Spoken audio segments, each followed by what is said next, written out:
note that this content is for adults only. Viewer discretion advised. If you haven't yet, hit the subscribe, like, and share.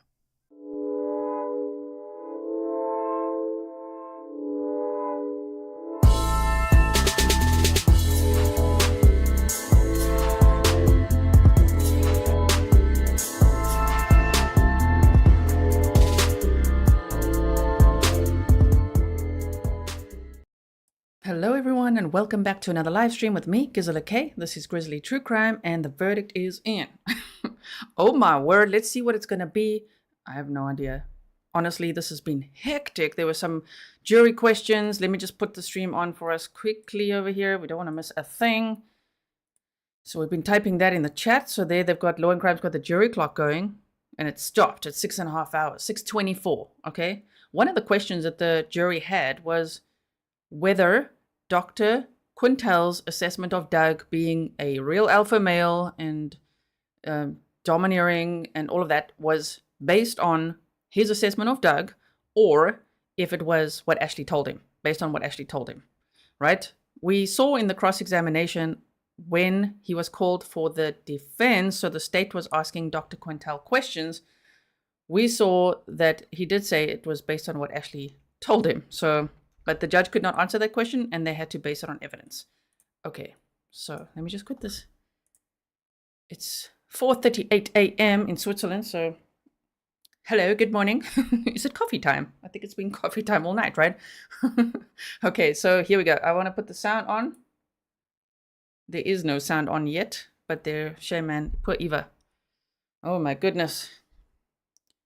All right, so now, okay, as soon as the sound comes on, we're probably all going to get a fright. So just be warned, because there's no sound in the courtroom yet.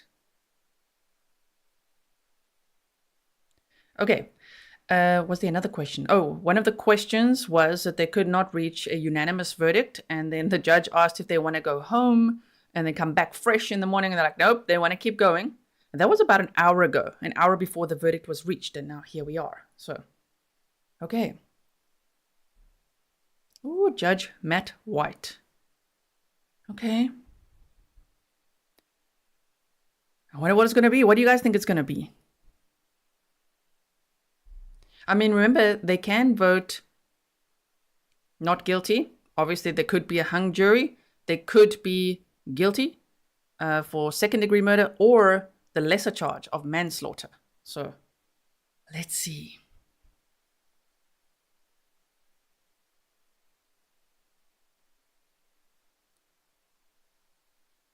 Put the sound on, people. We want to hear the court sounds. Thank you, Karen. Okay, there she comes. All right. Oh, my word. If you guys think that you're nervous, imagine how nervous Ashley Benefield is. Oh, my. Here we go. Still don't hear any sound. Just checking. We're back on the record. All right, we're back on the record in State of Florida versus Ashley Benefield, 2020 CF 3014. I've been informed there's a verdict. Prior to bringing the jury out, I did want to make this announcement. The jury has reached a verdict, and I'm about to bring them out so the verdict can be reviewed and published. I know many of you here in the audience have been here throughout the trial, and I want to thank you for conducting yourselves appropriately throughout the trial. I realize that the reading of the verdict can be very stressful, and it is likely that some of you will agree with the jury's verdict, and some of you will not. As sometimes happens, it may be that no one is pleased with the jury's verdict. Whatever your personal feelings are about this jury's verdict, I ask you to remember that these jurors were randomly selected from our community. They were thoroughly questioned by the court and lawyers for both sides, and they were selected from the larger group to hear this case because of their demonstrated ability to be fair and impartial. I've paid close attention to this jury, and they have been attentive, observant, and focused throughout the trial. No matter how much you agree or disagree with the verdict, there are to be no outbursts of emotion. Our judicial system, in fact our entire society, has relied on jurors to help resolve disputes for over 200 years. Their verdict needs to be respected even if you don't understand it, or don't agree with it. Are you ready to bring in the jury? Yes, sir. Oh, bring them in. Here we go, everyone.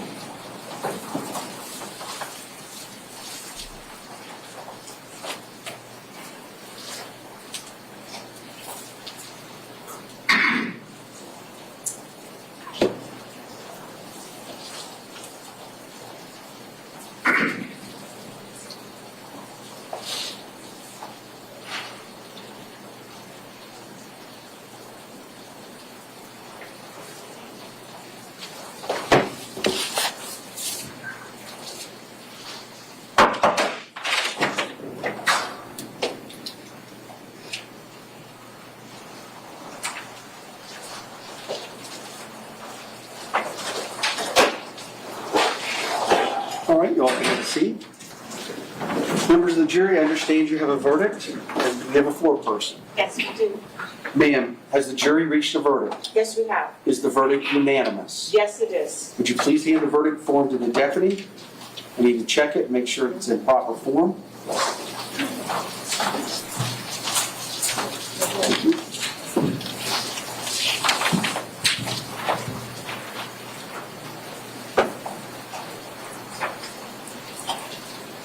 All right, the verdict appears to be in proper form. Madam Clerk, would you please publish the verdict?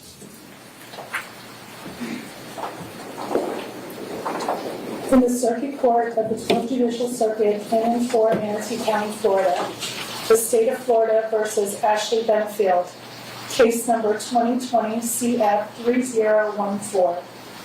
Verdict. We, the jury, finds as follows as to the defendant in this case. The defendant is guilty of manslaughter, a lesser included offense. Did Ashley Benefield actually carry a firearm? Yes. Did Ashley Benefield discharge a firearm? Yes. Did Ashley Benefield, as a result of discharging a firearm, cause death to Douglas Benefield? Yes. So say we all this 30th day of July, 2024, at Bradenton, Manatee County, Florida. Cheryl, foreperson. Would either side like the jury polled? State? No. Defendants? Yes, sir. Members of the jury, you're now going to be polled. The clerk is going to ask each of you individually if this is your verdict and the verdict of the jury as a whole. Madam Clerk? Juror number 15, is this your verdict as well as the verdict of the jury as a whole? Yes. Juror number 20, is this your verdict as well as the verdict of the jury as a whole? Yes. Juror 21, is this your verdict as well as the verdict of the jury as a whole? Yes. Juror number 29, is this your verdict as well as the verdict of the jury as a whole? Yes. Juror number 33, is this your verdict as well as the verdict of the jury as a whole? Yes. And juror number 35, is this your verdict as well as the verdict of the jury as a whole? Yes. Thank you. Members of the jury, I want to thank you for your time and consideration in this case. I know that many of you have missed important work obligations and family obligations and other engagements that you had planned, as well as time with your families. But I want to thank you for being willing to give us your time and your attention and being observant to this entire trial and serving as jurors and doing your civic duty. I have paperwork that we're going to give you that will reflect your service as a juror, as well as a piece of paper from the clerk's office documenting that each of you has been here for these number of days if you need it for work purposes. If you need some sort of other paperwork for work or anything like that, contact my judicial assistant and we'll be able to get that for you. I also want to advise you of some very special privileges that all jurors enjoy. No juror can ever be required to talk about the discussions that occurred in the jury room except by court order. For many centuries, our society has relied upon juries for consideration of difficult cases. We have recognized for hundreds of years that a jury's deliberations, discussions, and votes should remain their private affair as long as they wish it. Therefore, the law gives you a unique privilege not to speak about the jury's work. Although you are at liberty to speak with anyone about your deliberations, You are also at liberty to refuse to speak with anyone. A request to discuss either your verdict or your deliberations may come from those who are simply curious, from those who might seek to find fault with you, from the media, from the attorneys, or elsewhere. Bless you. It will be up to you to decide whether to preserve your privacy as a juror or not. Again, on behalf of myself, the entire judges of the 12th Circuit, thank you very much for your time and your attention during this trial. I now discharge you as jurors in this case and release you from any further obligations in this matter. You're free to go. Make sure you pick up your electronic devices, and please make sure that your notes stay with the deputy. They're going to be returned to me. They will be destroyed. No one will ever read your notes. Okay. Thank you.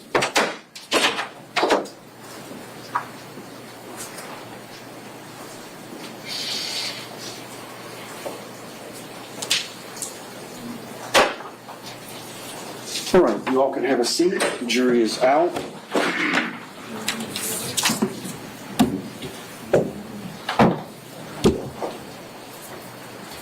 State. Judge, I would ask you to remand the defendant at this point. I believe she has a right to a PSI for sentencing, so I'm not sure if she would waive that or proceed with that. Do you want to PSI? I think we'd prefer to have the PSI. I'll sign an order tonight for that. It's a late in the evening. My judicial assistant will reach out to both of you tomorrow to begin coordinating a hearing, sentencing hearing. You could let her know how much time you need. Right now, the pre-sentence investigations are running a month to 6 weeks, so it'll certainly, the time for sentencing will be outside of that, but then you can let me know how much time you'll need.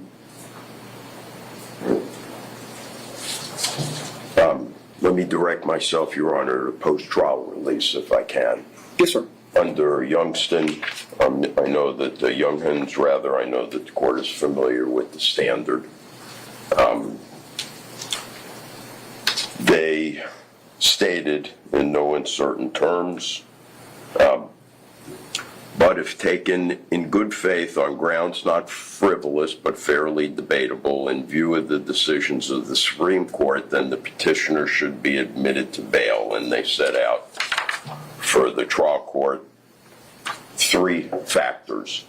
The first, with respect to the appeal not being frivolous, I think by the court's own acknowledgement at 2 different points in the trial, the court noted that we were dealing with novel issues that the court had not seen before. I think we certainly have good and sufficient grounds to appeal in good faith. The factors, according to Younghans, Your Honor, is the habits of the individual as respect for the law. Ms. Benefield has no prior history of criminal activity, as the court knows. Her local attachments to the community by way of family ties, business, or investments. She lives here in Bradenton, has lived here for a while. Her mother resides here, her child resides here. The severity of the punishment imposed for the offense, that is substantial. There's no denying it. And any other circumstance relevant to the question of whether the person would be tempted to remove herself from the jurisdiction of the court. Ms. Benefield, on every single occasion over the course of the life of this case, has appeared when requested. She has never once failed to meet any obligation pursuant to the bond that she's on. As a result, we ask that the court entertain setting a post-trial bond. The only other thing that the court noted in the Younghans decision was that it's axiomatic that the exercise of judicial discretion should never be arbitrary, capricious, or unreasonable, and where the discretion is exercised in favor of denying to a person a basic and fundamental right, the reasons for doing so should be sound and they should be clearly stated. So pursuant to Rule 3.691, post-trial release, Your Honor, we ask that the court admit Ms. Benefield to bond, continue her on the same bond, in fact. And if the court is not inclined to do so, we ask that Your Honor stay the decision so that we can appeal directly to the second district. As the court knows, it's an accelerated docket because of the nature of the motion, that is to say, the bond. Thank you. State, did you want to be heard? Judge, I object to any bond at this point. The potential sentence is 30 years. While this defendant may have appeared at every court hearing, she was not convicted of the charge at the time. She has much more at stake at this point, being convicted of this crime, and I would ask you to deny the bond. Any rebuttal? No, sir. Ms. Benefield, the jury, having found you guilty of manslaughter with a firearm, are going to remand you to the custody of the Manatee County Sheriff. We're going to revoke your bonds where you'll be held pending sentencing. Oh, they're going to cuff her now.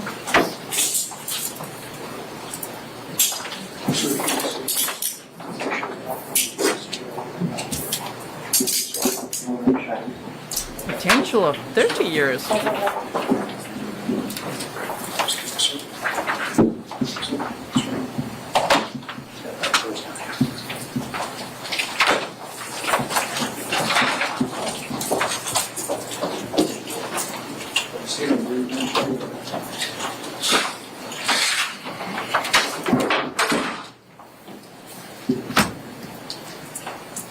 All right, the court will stay in recess until we get a sentencing hearing set up.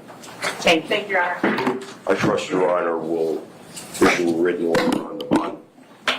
The bond? Yes. Yes. If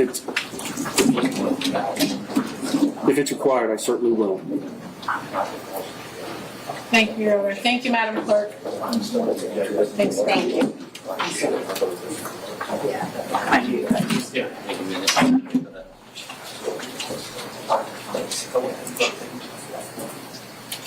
Just watch a little bit more there.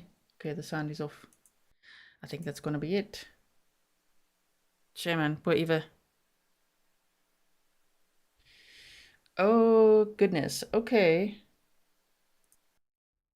Well, I don't know. Are we shocked? How does anyone feel? I know there's many opinions. All opinions are welcome. How are people feeling about the verdict? Guilty of manslaughter. Now, there's been a couple of, when I asked Uncle Google, it said up to 15 years. But now the prosecutor just said it could be up to 30 years. So maybe it's got to do something with how, how it was charged and what the lesser, all of that, all the legal things. Maybe it could be up to 30 years. I don't know. People are now asking how old is Ashley Benefield? She's 33 years old, and she's been out on bond since November of 2020.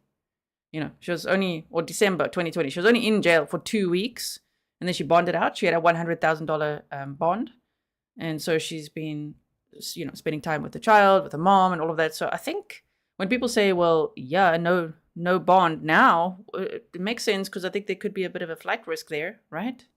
She'll do anything, as we've seen, to be with her child. So Didi said, thanks for all your hard work on the case. Thank you so much, everyone. So that's the verdict. They went for the lesser charge, unanimously guilty of manslaughter. So it was either guilty of second-degree murder, guilty of manslaughter, not guilty, or then it would be not unanimous and a hung jury. Interesting. Okay. I'm glad it's not a hung jury because I thought it could go that way, especially based on what the state presented until closing arguments. Finally, we got a timeline. Oh my goodness. Stephanie Johnson said it's because a firearm was used. Makes it, oh yeah, okay. It's because a firearm was used. Makes it up to 30 years per lawyer, Thank you, Peter Tragos. Up to 30 years because a firearm was used. Okay, so yeah, when Joshua Ritter was talking about that on True Crime News as well, one of the latest episodes there, he was saying in a lot of self-defense cases, you would see the defendant grabbing, in the cases, a knife, scissors, a hammer or something, but like a gun? Wow, okay. Thank you so much, everyone, for letting me know as well. Meow House says firearm always enhances the length of sentencing. So it could be up to 30 years. I wonder who she was writing the letter to, Maybe it was a note to Mr. Taylor, right? Liz G, thank you so much. Wow, and her daughter is 6 years old now.